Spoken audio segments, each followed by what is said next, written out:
Welcome to this recording of the Partners 2020 Ask the Expert session for English Language, Literature and Linguistics. This session was hosted by one of our career service staff, Sarah Beach, who is our Employability and Wine Participation Project Manager. She's joined by guests Raveena Mehta and Francis Tait, who are both alumni of the English programmes at Newcastle University.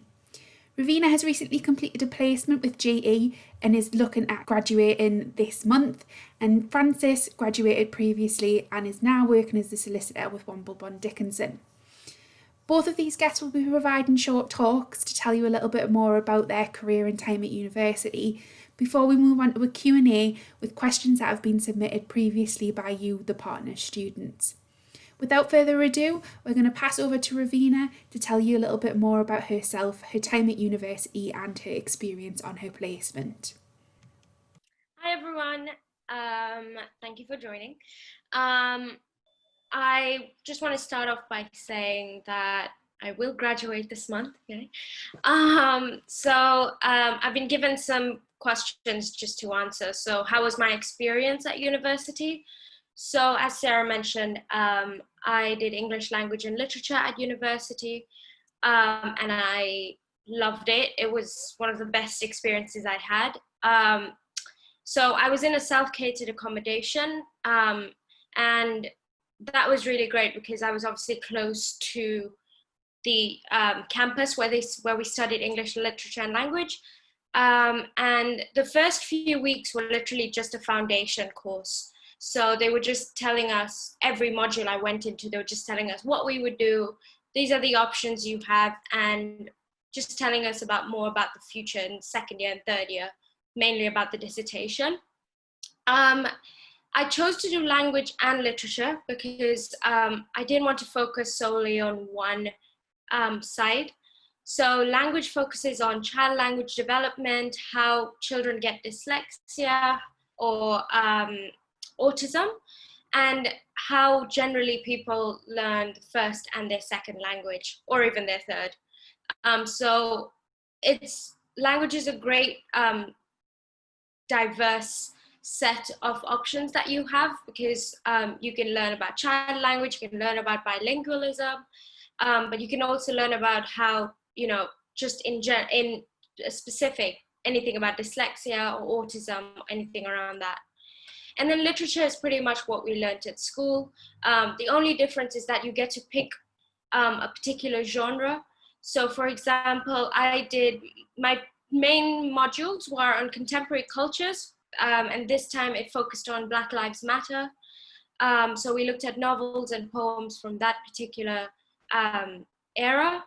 And then we did a module on migration. So we looked at mainly the Middle Eastern times and how they migrated to different places in the world.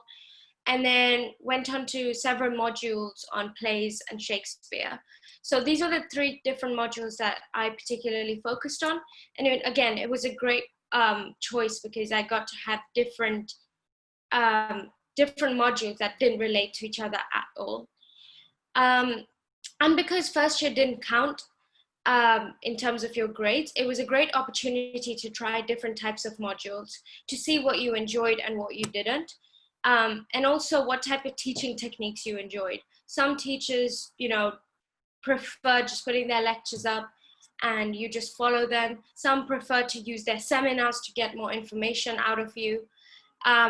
So that was first year was a great tool to just understand what I wanted to do in my second and third year. So just enjoy your first year to the max. And lastly, I think join as many societies as you can. I joined the photography and swimming society. It was fun to just meet other people and do something that is completely not related to your course. And then the second question I got asked is, how was my placement year? So I got the opportunity to work for an American company called General Electric, which interestingly was founded by Thomas Edison. So it's quite a long running company. I worked in their healthcare division in the communications department in London. So General Electric healthcare basically focus on two different sectors. One is research and development, so R&D, and huge scans in manufacturing them, so MRI scans to CT scans to all of that. Our competitors, just for some further information, is Philips and Siemens. So communications is basically all about branding, messaging, and marketing the right information to the right people. So I love this because no day was the same. I began some of my days as writing bi-weekly newsletters to employees, to drafting press releases and contacting media publications and journalists like the BBC, New York Times, USA Today, to discuss stories around GE healthcare.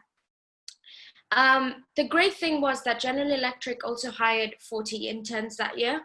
So I wasn't the only one entering this huge organization. There were interns from various other sectors who were pretty much in the same position as me from different other universities. What I loved about this placement was that you don't have to make tea or coffee for the team or anything like that. I was actually given the responsibility to run a project from start to end. And that allowed me to go to Sweden twice for the project I was handling. So this was super exciting because you got to meet people, travel on your own, understand how to delegate your priorities, and just mature a bit. And the main reason why I took a placement year was mainly because obviously, one, you get paid. But secondly, I think second year for me was quite a difficult year. I obviously learned a lot, but I just wanted a break from university. And so I just decided, why not take a placement? And you'll be surprised at how many people and how many companies put placements up and how many people and organizations want students because they're fresh eyes, they give new ideas, and it's just a great networking moment.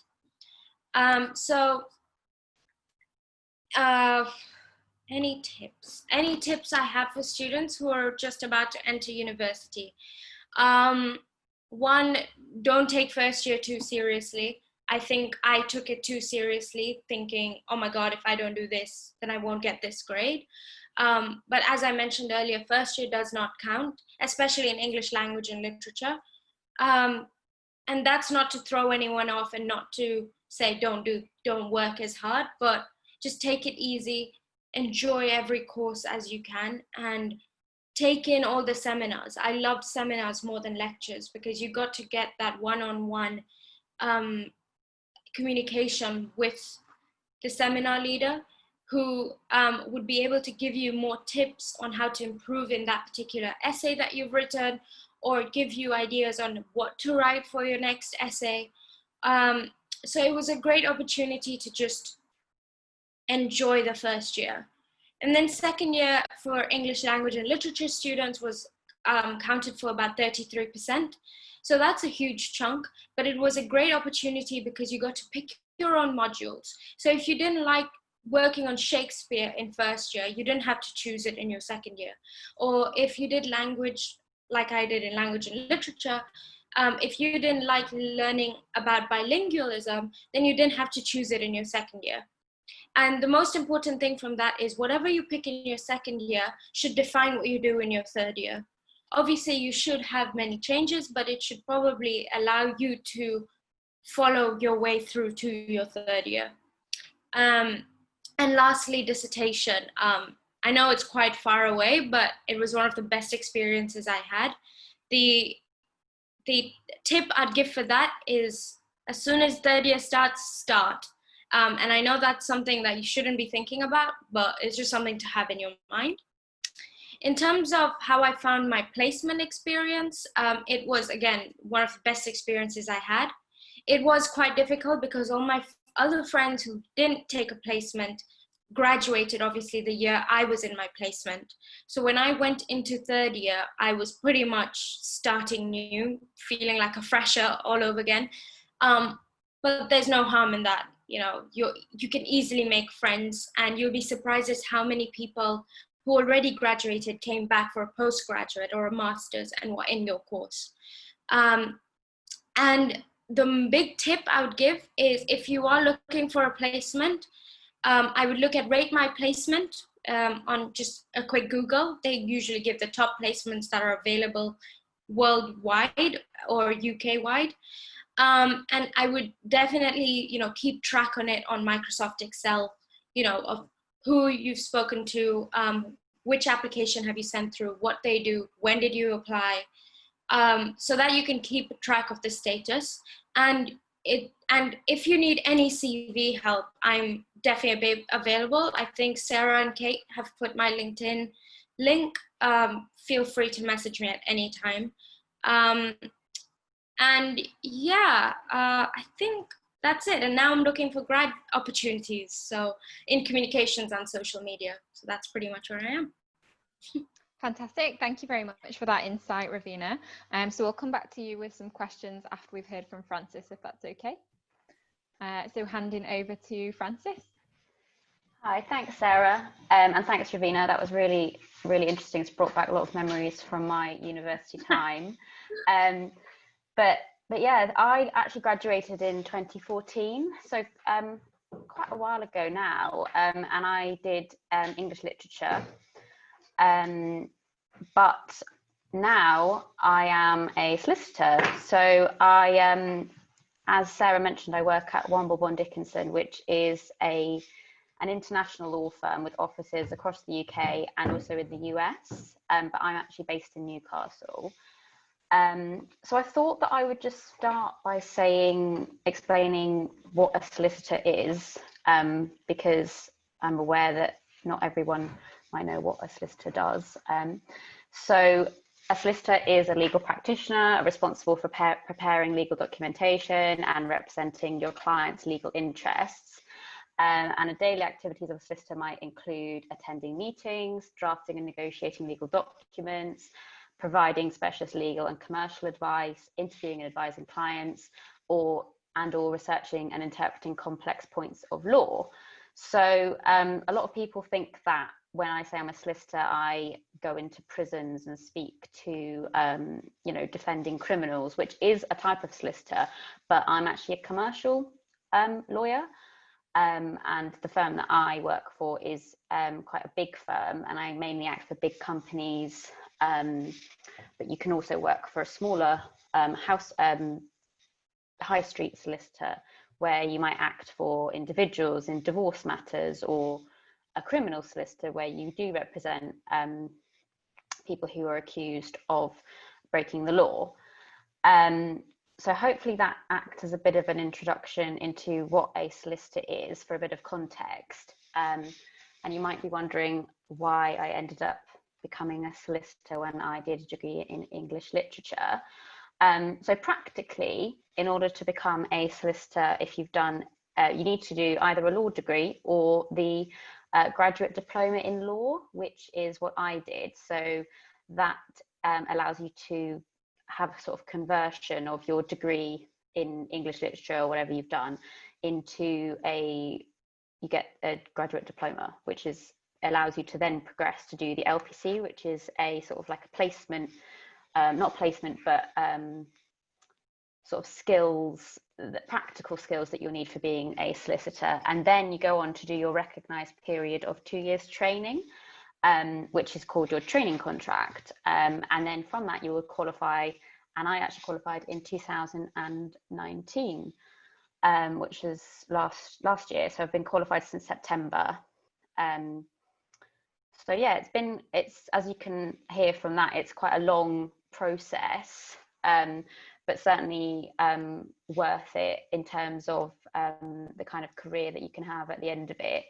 But in terms of why I ended up becoming a solicitor, when I graduated from university, I didn't really know what I wanted to do. And doing a bit of research, I actually found that a lawyer was really well suited to the skills and disciplines that I had been practicing throughout my English literature degree, such as attention to detail, communication, that kind of commercial awareness. So when I was researching career options, I was really drawn to becoming a solicitor, because I think it's just a career where no 2 days are the same, and you're really applying your brain a lot of the time, which I really enjoy. So that's a bit about what a lawyer is, what kind of things we get up to, how I became a lawyer. And then I thought I'd just talk briefly about what Womble Dickinson does. So I mentioned before, Womble Dickinson is a quite a big law firm. We've got a big office on the quayside, which is where I normally work. Obviously, I'm at home at the moment. But yeah, our clients sort of include household names, but also we do act for some smaller, some local businesses, and yeah, it's got a variety of work, and a lot of different teams within the law firm. So you might work with different teams, even though you're specialising in a certain area. So I specialise in construction and engineering disputes. So I'm a contentious lawyer, which means that I advise on sort of dispute resolution between 2 or more parties, usually in court or alternative dispute resolution.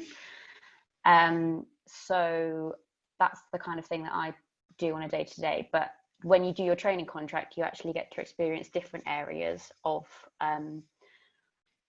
the law firm that you're training at's practice. So you can do real estate, or you can do commercial, and these all sound like quite strange concepts when you're not familiar with them, but basically they're all just different types of advice that you're offering to your client. I also had the opportunity, when I was doing my training contract, to go on secondment, which basically means that I was placed with a client to work in their business as a sort of placement, I suppose. So I worked for AIG, which is an insurance company in London, and just worked in their in-house legal team for 6 months. And that was really a great experience to see sort of how a business makes legal decisions as opposed to a law firm. So yeah, hopefully that provides a bit of background and intro to me.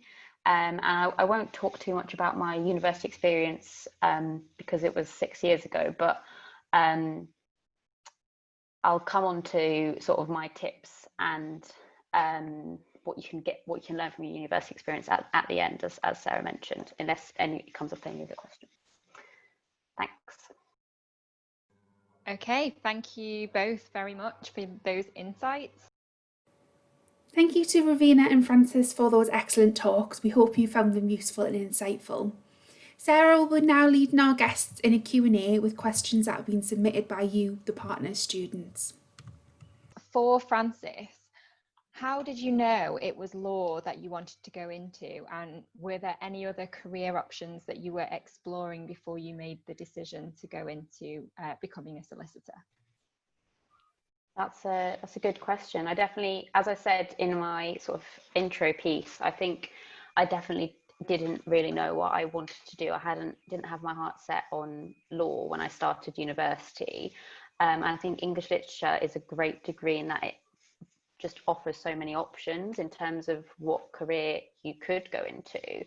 But in a way that's also quite daunting when you're thinking there's so many different options. So yeah, I definitely explored a few different things. I think it's definitely important that you do that when you're deciding on what you want to go into as a career. So I did some work experience at my old sixth form college in terms of teaching. I was quite involved with the Courier newspaper at Newcastle Uni, so I was always quite interested in journalism and writing. I did an internship at a PR and communications as in a communications role within a fashion and merchandising company, which was really interesting. I mean, all of these careers were really interesting, and they're great careers to go into. But like I said, I think what drew me to the law is the fact that you are always problem solving, using your brain, applying all of that knowledge that you have, and you know, no 2 days are the same. And it's just a really great career in terms of progression. I personally thought, when I was doing different work experiences, I found that in certain I just saw in law that there's a clear progression in terms of promotion up to more senior roles in a law firm, which I quite liked. And yeah, maybe I watched a few episodes of Suits.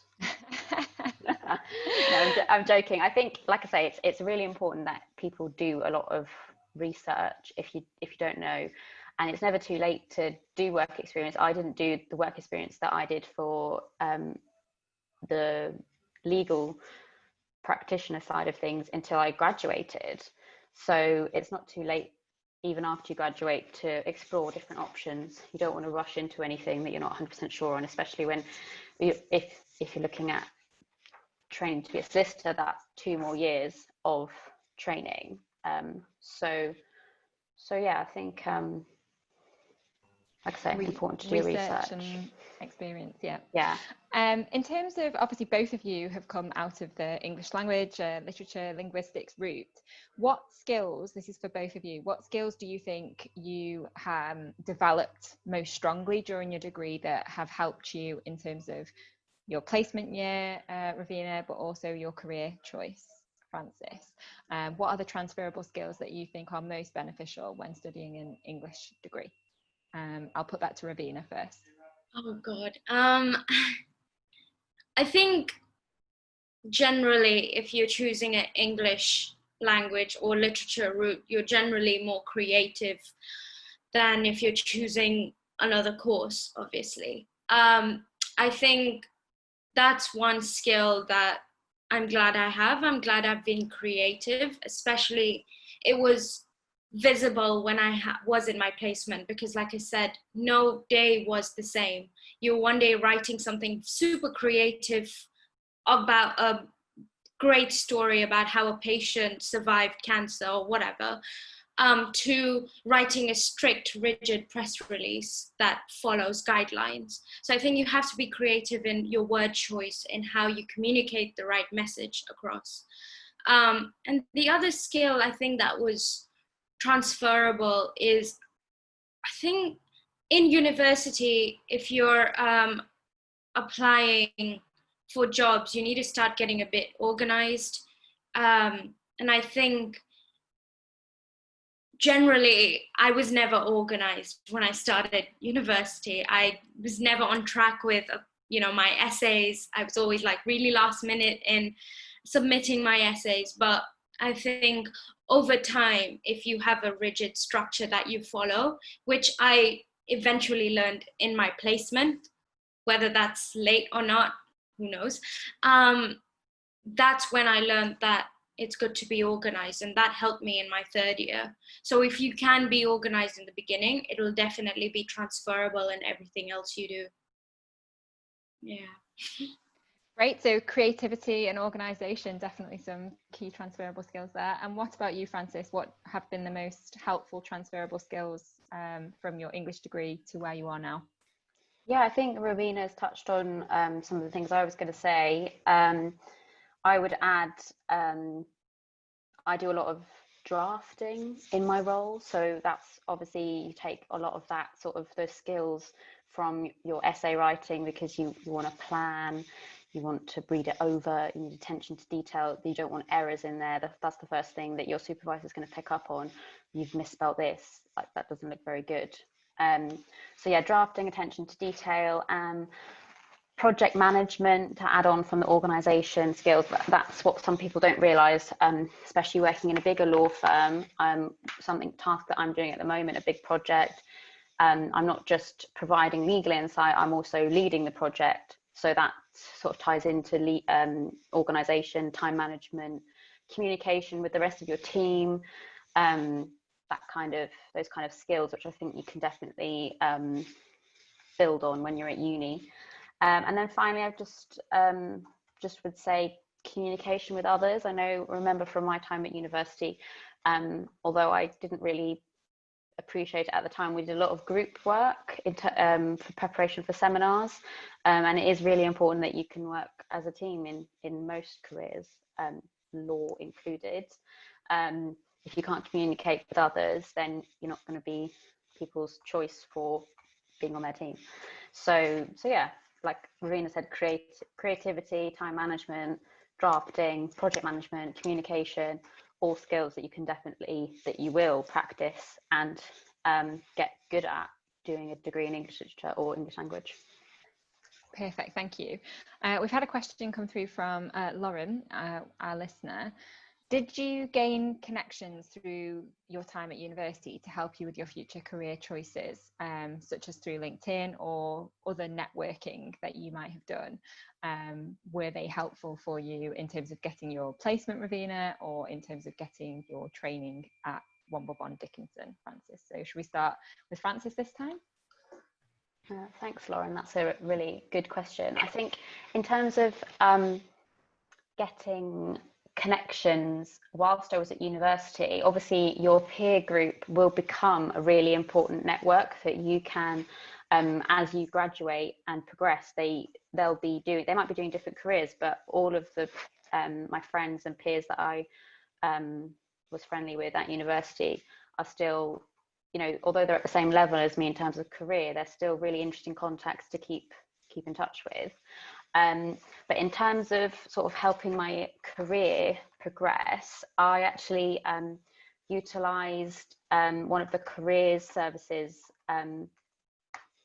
programs, which is an alumni service where you can search and see, you can search by profession, you can find individuals who went to Newcastle University who are happy to be contacted, and then you can reach out to them through this portal, I think. Correct me if I'm wrong, Sarah, if it's changed now, but and you can. No, we still have it. It's yeah, called, alumni. It's called NCL Spark now, but it's NCL Spark. Yeah, I think I'm platform. actually a part of that now as a graduate.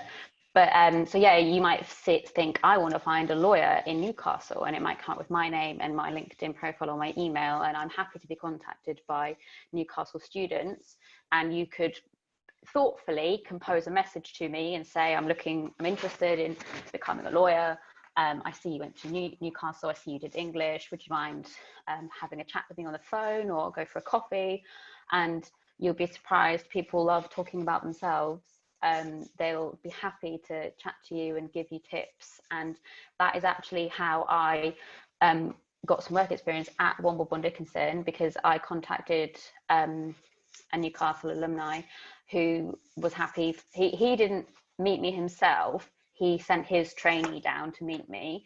We chatted, and then I, just all the snowballs from there. You want to use all your contacts that you can get, and this service is a great way of sort of leveling the playing field a bit. If you don't have those contacts in your personal arsenal, I think definitely worth a look.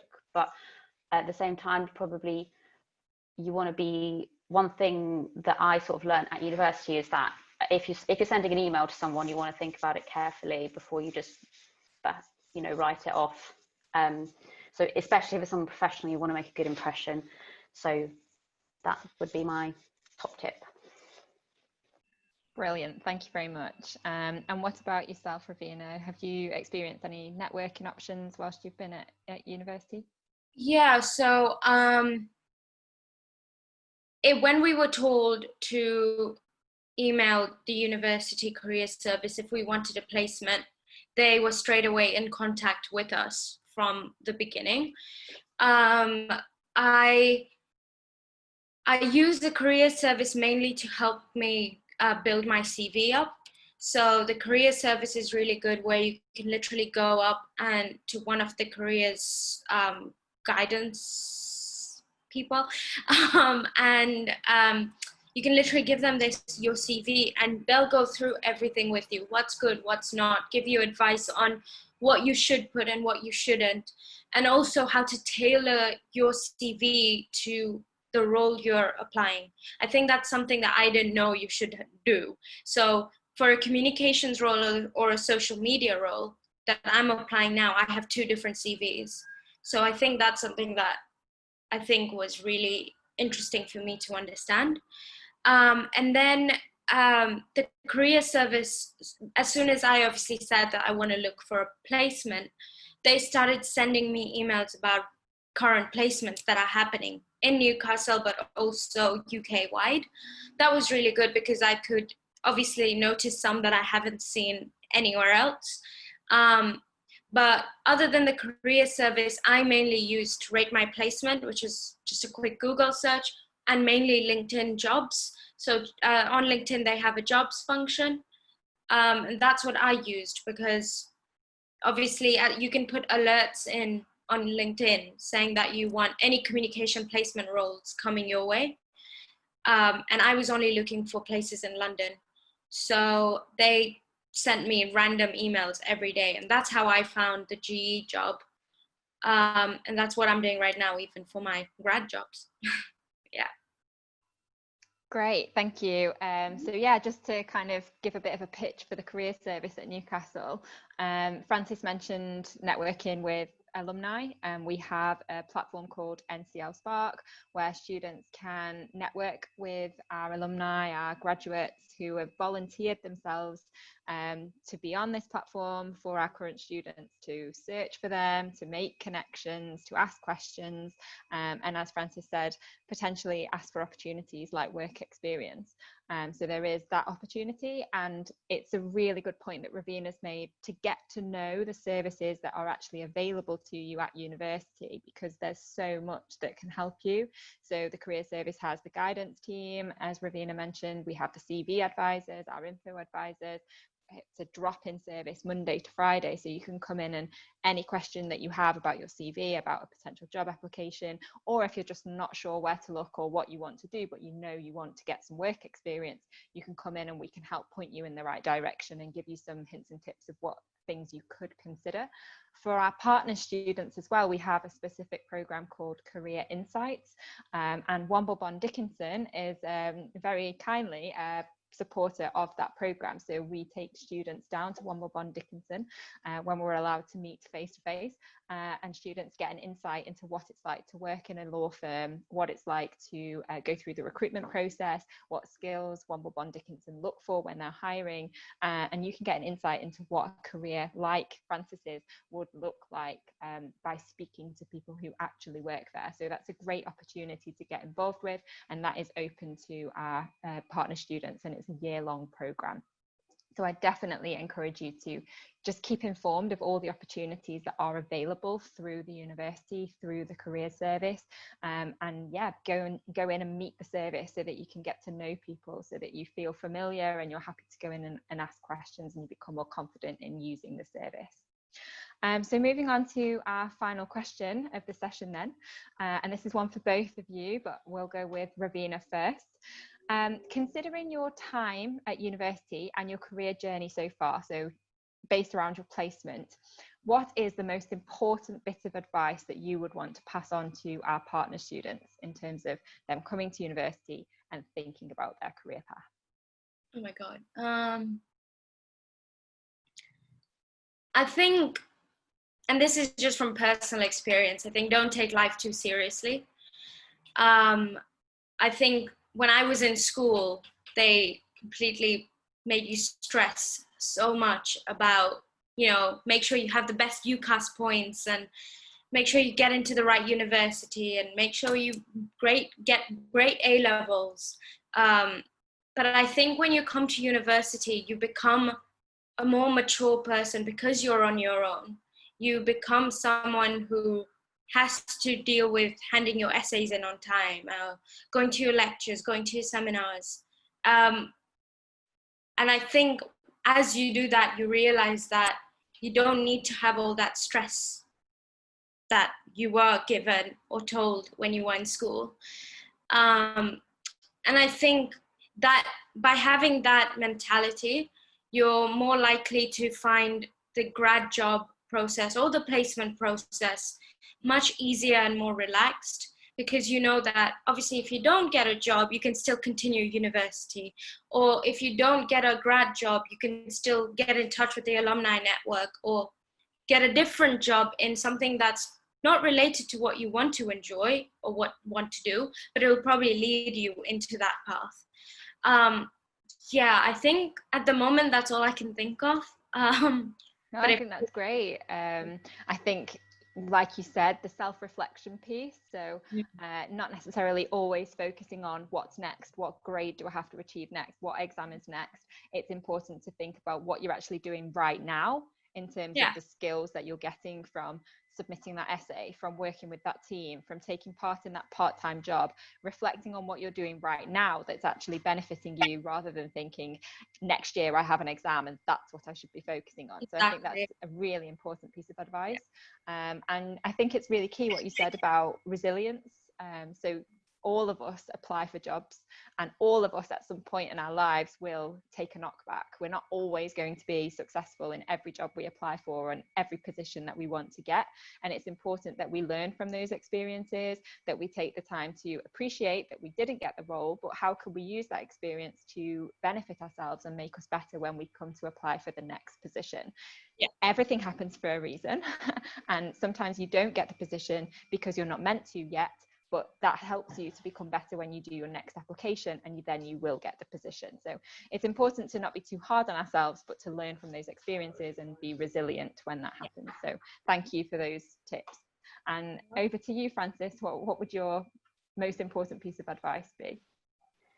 Well, I think I remember when I actually first started university, what's the introductory lecture, one of the professors said that university, what you get from university is the opportunity for time. You get time to study and time to read if you're studying English literature. You get time to make new friends, and like Raveena says, figure out, grow up a bit and figure out who you want to be, and opportunities to get involved with some really interesting societies and clubs. So yeah, I think that's my main tip, is just to enjoy that time and get the most out of it by reading as much as you can, by getting involved with societies and clubs that interest you, if that's sports or if that's the Courier or photography club. And yeah, don't worry and feel pressured to feel like you've got everything figured out, because you've got that time. Your time at university is to study and to get your degree. It's not necessarily to have your whole life mapped out when you graduate, although it can feel a bit like that when you hit your third year and you realize all your friends have got graduate jobs and you hadn't really worried about it.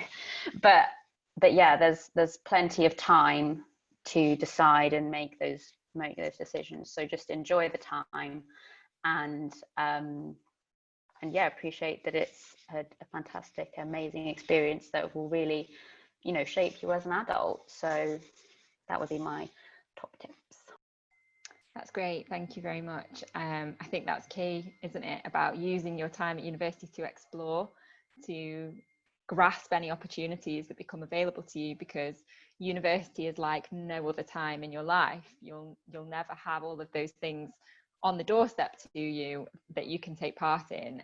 So it's a real opportunity to just explore as much as possible, find out what you like, what you don't like, and that will definitely help you on your journey to making the right decision when it comes to graduating. You'll have a bit more insight into what you do like, what you don't like, or what you want to explore next. So thank you both for those really useful bits of advice for our students, and thank you for your time in contributing to today's session. Thank you for tuning in to this recording of the Partners 2020 Ask the Expert session. We hope you found the discussion and the presentations from our guests useful and insightful. Remember to stay up to date with further advice from alumni and industry professionals. Subscribe to our Newcastle University Career Service YouTube channel, and you can follow us on our social media channels at NCL Careers on Facebook, Twitter and Instagram. We hope to see you in September. Good luck and take care.